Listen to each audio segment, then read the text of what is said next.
10 বছর ধরে যে ট্রেন্ডটা চলে আসছে এবং এখন আরো বেশি প্রমিনেন্ট হয়ে গেছে যে ভোট আসার ঠিক আগেই ইডি সিবিআই এর যে মানে একটা অতি সক্রিয়তা সেটা মানুষের সামনে চলে এসেছে। গতকাল যেখানে যেখানে ইডি বা সিবিআই রেড হয়েছে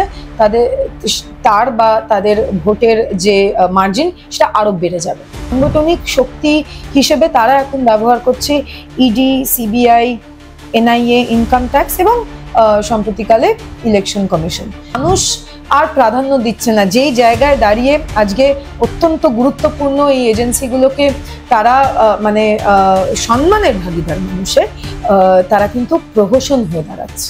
ভোট আসছে এবং সবসময় যেটা তৃণমূলের তরফ থেকে বলা হয় যে ভোট আসলেই ইডি সিবিআই এর আনাগোনা বেড়ে যায় রাজ্যে, এবং সেই মতোই আমরা দেখলাম যে রাজ্যের দমকল মন্ত্রী সুজিত বসুর অফিস এবং রেস্তোরাঁয় ইডি রেড করলো, দীর্ঘক্ষণ ইডি রেড করেছে।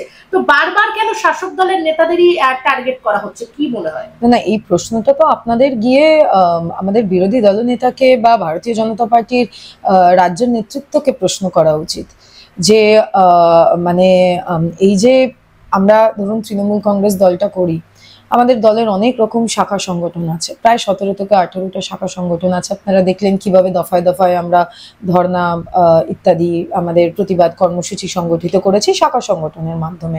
আমার মনে হয় ভারতীয় জনতা পার্টির সাংগঠনিক দিক থেকে তো অত্যন্ত দুর্বল পশ্চিমবঙ্গে।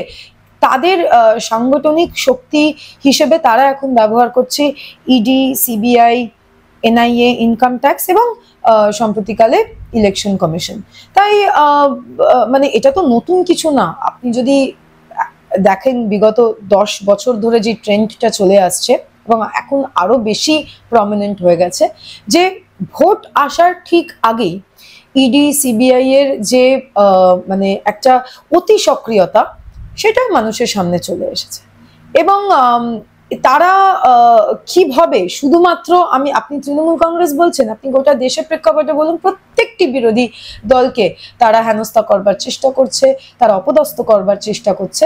কিন্তু এই যে প্রক্রিয়া ভারতীয় জনতা পার্টির দ্বারা পরিচালিত হচ্ছে দফায় দফায় প্রত্যেকটি ইলেকশনের আগে, এটা তো মানে এখন আর নতুন নয়, মানুষও বুঝে গেছে। তাই জন্য মানুষ আর প্রাধান্য দিচ্ছে না, যেই জায়গায় দাঁড়িয়ে আজকে অত্যন্ত গুরুত্বপূর্ণ এই এজেন্সিগুলোকে তারা মানে সম্মানের ভাগিদার মানুষের, তারা কিন্তু প্রহসন হয়ে দাঁড়াচ্ছে।